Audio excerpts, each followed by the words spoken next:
We are talking about self-advocacy today. Do any of the kids know what self-advocating is or what advocacy is?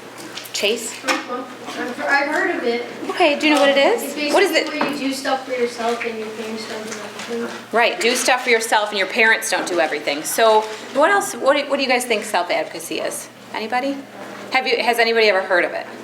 Savannah, what do you think is? I'm pretty sure it's like where you speak up for yourself. Speak up for yourself, yeah. So a lot of you guys are little, like it's still in elementary school, and so your parents probably do a lot of advocating for you. You guys may not even know that that's happening as kids because it happens among the parents and the teachers a lot. But as kids get older, like starting into middle school, my daughter's in 7th grade, Chase is in 8th grade, you kind of have to start talking to your teachers yourself so that you can help yourself. So you kind of have to know what you need to be successful, and then you have to be willing to talk to your teachers and counselors about it. So is that always easy?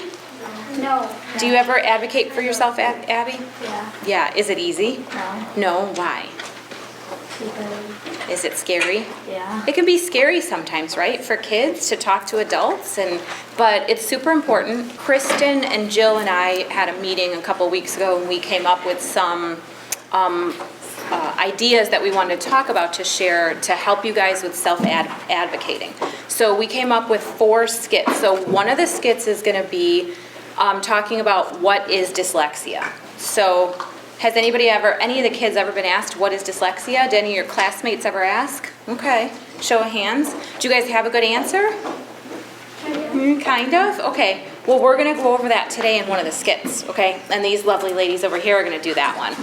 And then one of the skits is gonna be, I don't know if anybody gets pulled out of the classroom for extra help. Anybody get pulled out of the classroom? Yeah? Okay, so sometimes your classmates may wonder, where are you going? What are you doing? And they may ask you. So one of the skits is what you can say to classmates when they ask, where are you guys going? Why do you leave the classroom? One of the third skit is about, does anybody in this room get accommodations or extra help? Do you guys know that? That's kind of a big word, yeah? So, again, your classmates may question, what are those accommodations? Why do you get them? Is that fair? That's not fair. So we're going to talk about that.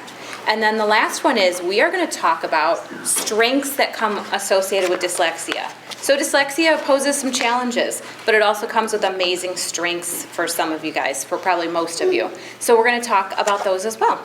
So you guys, do you want to come up and start? Our first skit is what is dyslexia, okay?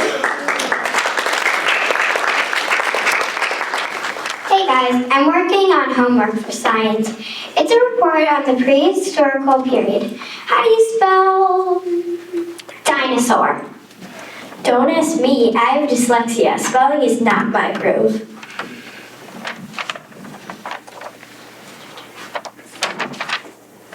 Oh yeah, dyslexia. I've heard of that before. Is that where you see things backwards? I'm dyslexic too. We don't see things backwards. We just need to learn reading, writing, and spelling a different way. Right. Our brains just use a different path for connecting sounds and letters. Before I got the right instructions, words looked like Greek to me, but now I can read much better. Yeah, and there's a lot more to dyslexia than the reading and spelling difficulty. Like what? For me, math is hard. I can't remember my math facts quickly, and the word problems are the worst. And writing is hard for me too. That's called dysgraphia. Dyslexia can definitely affect people differently. Some people have trouble remembering the words when they want to say them.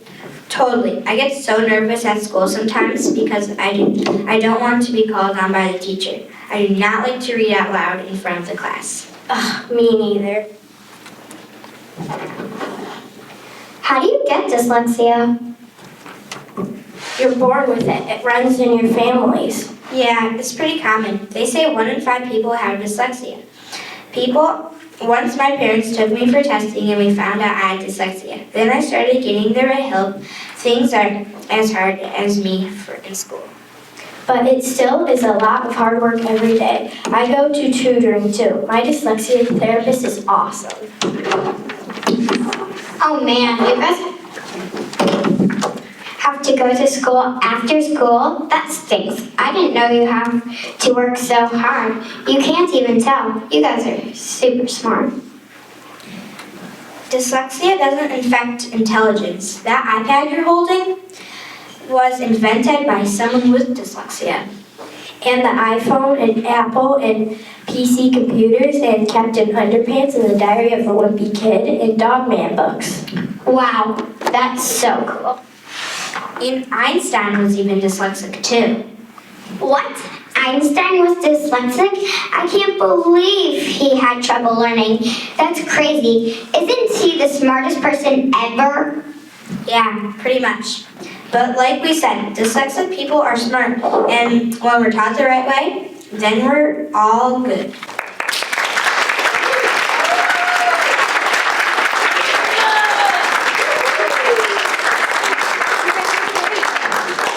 So, kids, what do you guys think about that? Is that a conversation you can have with classmates about dyslexia if somebody asks you? If somebody wants to know. Has anybody ever asked you, Chase? I think you've had conversations on the bus about dyslexia, right? Yeah. Yeah? Yeah, a couple times. And what have the kids said? Have they asked you about it? Yeah. Abby, have they asked you about it? Yeah. And what happened? What do you mean? What about, one time a little girl told Abby, "You don't have dyslexia."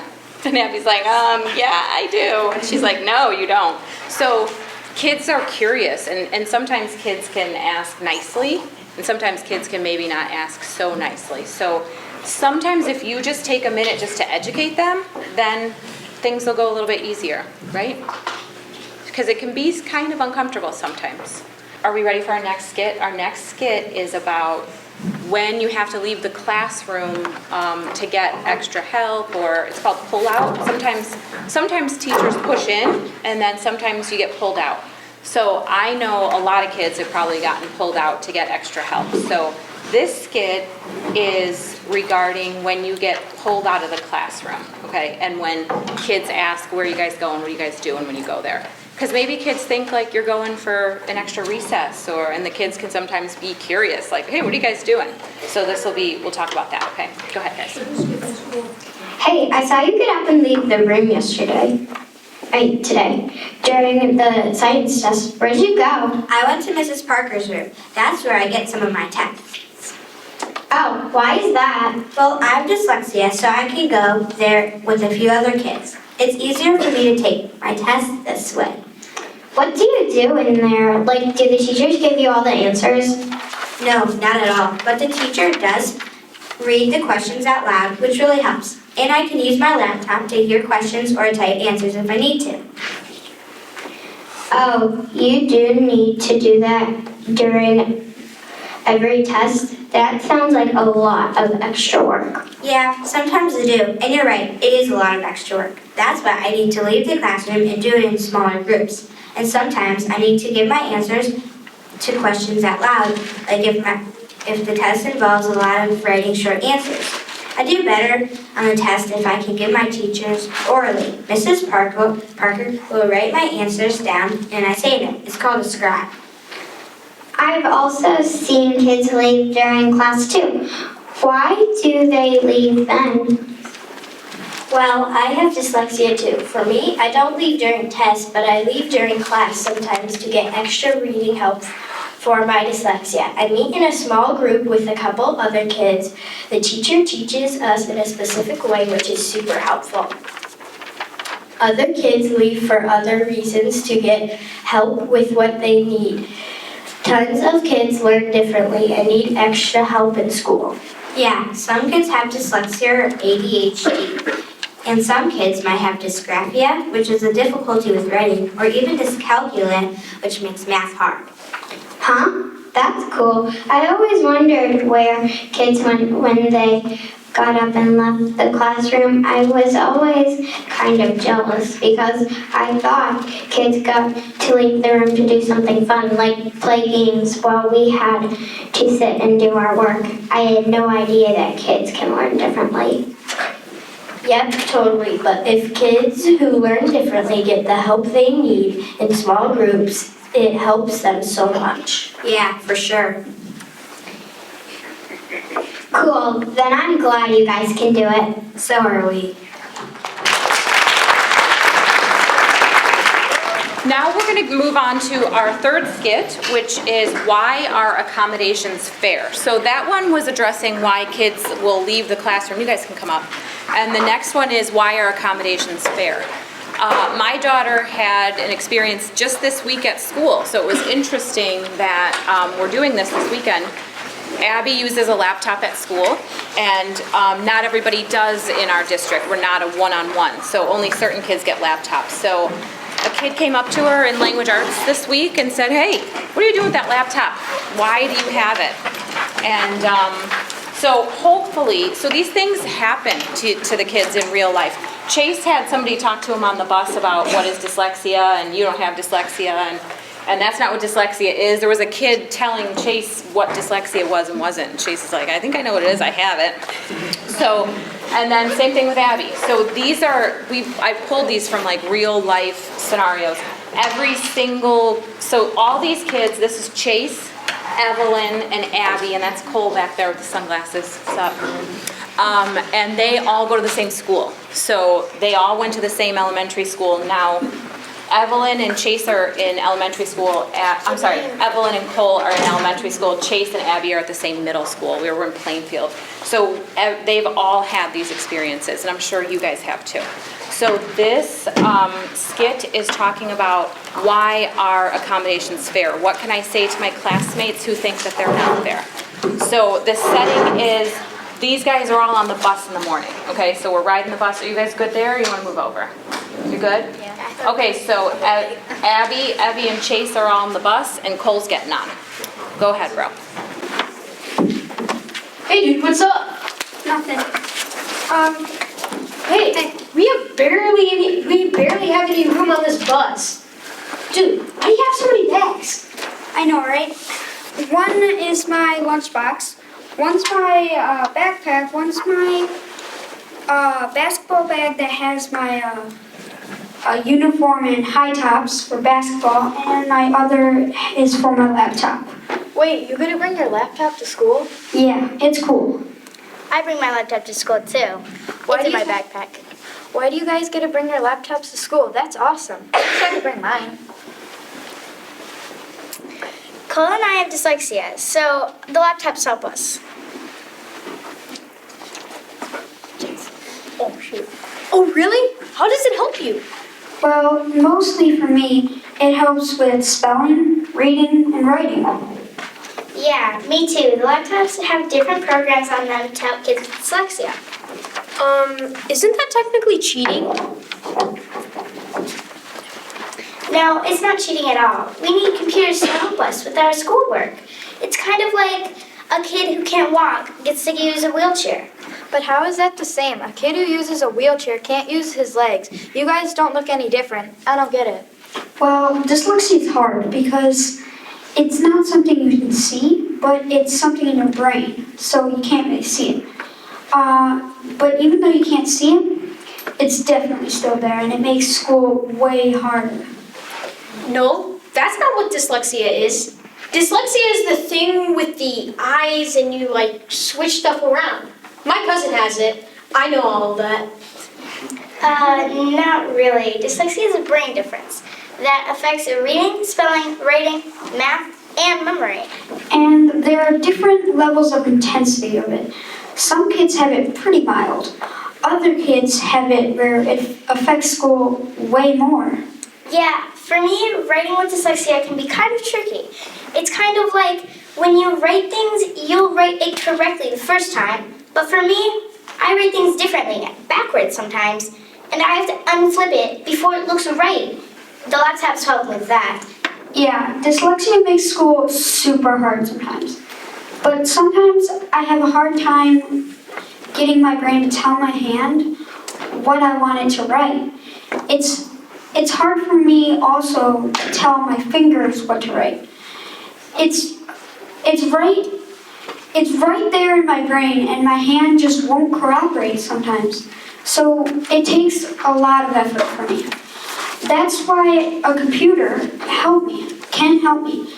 I use speech to text, then I don't have to worry about writing what I want to say. I can just speak it to the computer and it just types it. Oh wow, I didn't know that. Me neither. So having these things to help you guys kind of levels the playing field for you?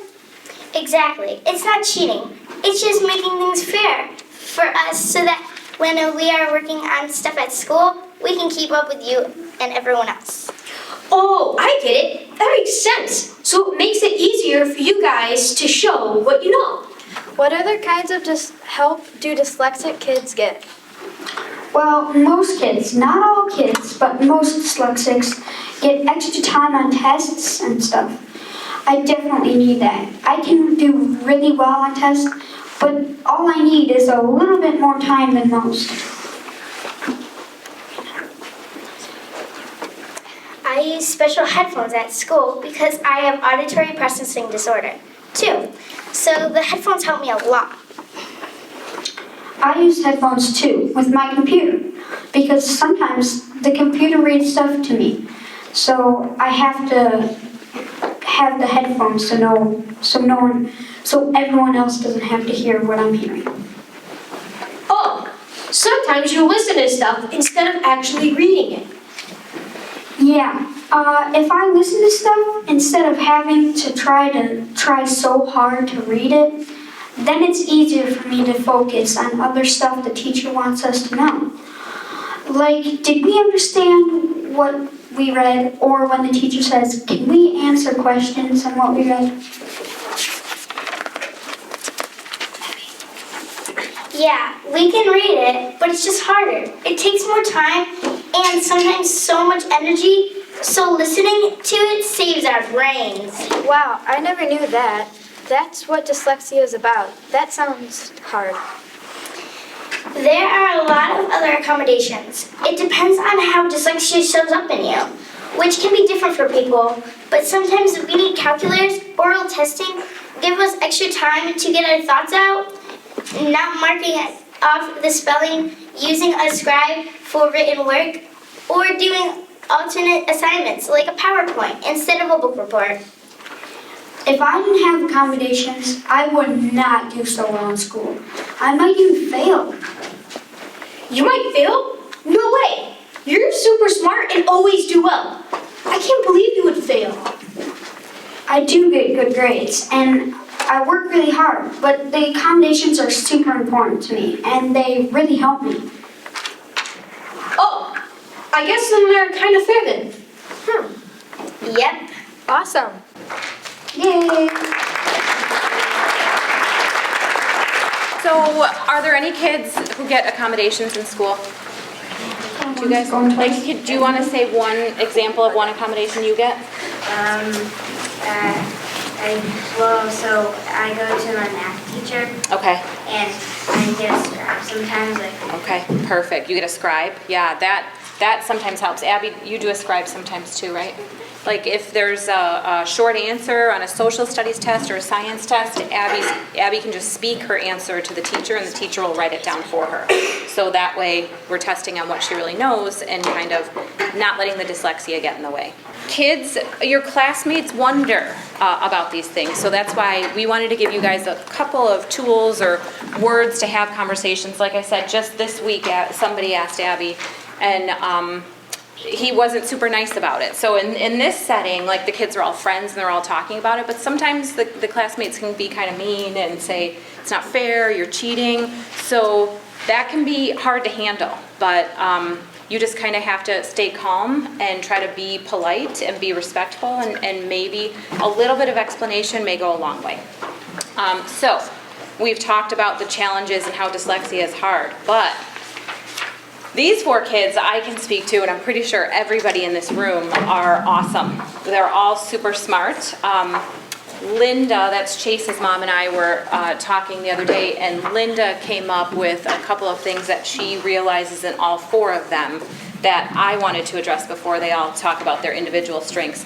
But I think dealing with challenges from a young age makes you very resilient. And in our school, we call it grit. There's a big thing about grit in our school, and perseverance, working hard, and all 4 of these kids do that. Also, I think when you have challenges in life, it makes you compassionate or sympathetic. You're good at recognizing when other people are having challenges. So it makes you kind, it makes you a good friend. And all these 4 are really good friends. So now I'm going to turn it over to them. They wrote these themselves about what their strengths are. Okay, so I didn't write these, they did these. So Chase is going to stand up, we're going to go in age order. So Chase is in 8th grade, Abby's in 7th, oh, Cole's last, sorry. Abby's 4th and Cole's 5th, so we're just going to go that way. So go ahead, Chase. Hi, if you didn't know already, I'm Chase. How'd you guys know? Sorry, I buried that before you started. Oh, okay. I'm in 8th grade at Ira Jones Middle School. We discovered when I had dyslexia in 4th grade? 4th grade at Lincoln Elementary. And some of my weaknesses are reading and writing and word puzzles. I cannot do those. So some of my strengths are strategy games, kind of like Dungeons and Dragons, chess, Risk Factions, if you guys, anybody know that game? Yeah. Oh, a couple people. Okay. Also some of my strengths are acting in plays, drama, some of them. One time my last play was Grease, and I was Danny Zuko, main character. And then I'm acting a play right now. It's Sound of Music. I am one of the kids, the oldest son. And then, I think that's it. I am also funny. You guys didn't know that, right? Chase, what extra tutoring did you do outside of school to help your dyslexia? I did Wilson. Okay, so Chase did Wilson. Yeah. Has anybody ever heard of that? Yeah? Yeah? Okay. Yeah. Okay, you can turn it over to Abby. Thank you.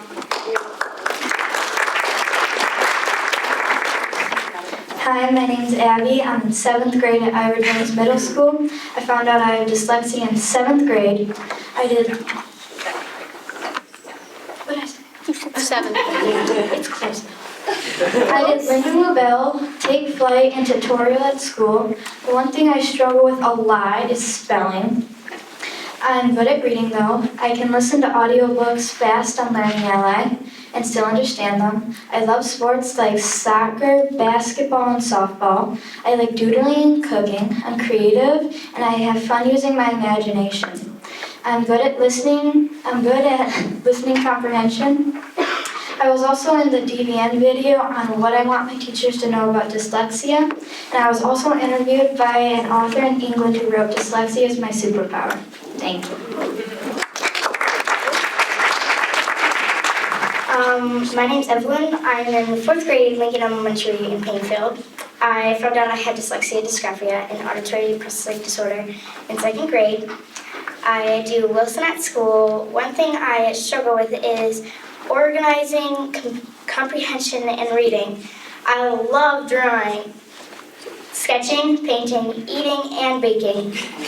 I like to create things. I make slime, crafts, and different concoctions. I'm funny and a leader in class. I love to write, dance, hip-hop, and do makeup. And I especially love to do soccer. Thank you. What about musically? Thank you, Dave.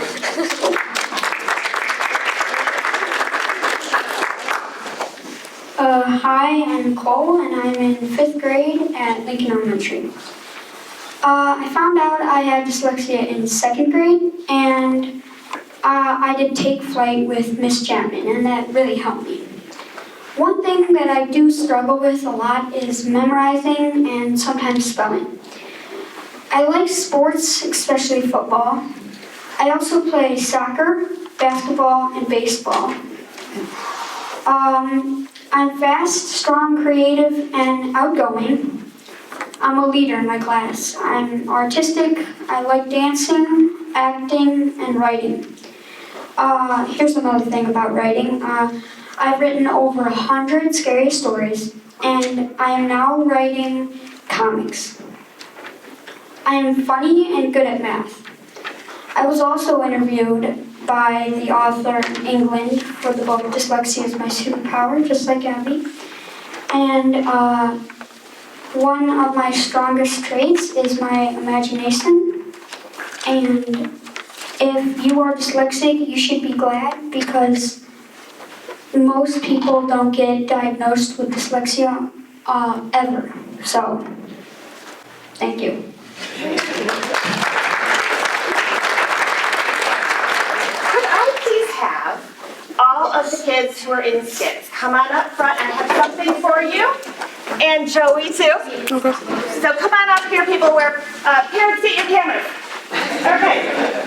Thank you all so much for sharing your knowledge with all of the kids. You have been youth leaders today, and we are grateful for you. So each of you are going to receive our Dyslexia Buddy Network ribbon. It says Award of Excellence. And there's one for you, Miss Rena, Cecilia, Lainey, Joey, Cole, Chase, Abby, and Evelyn. Thank you all.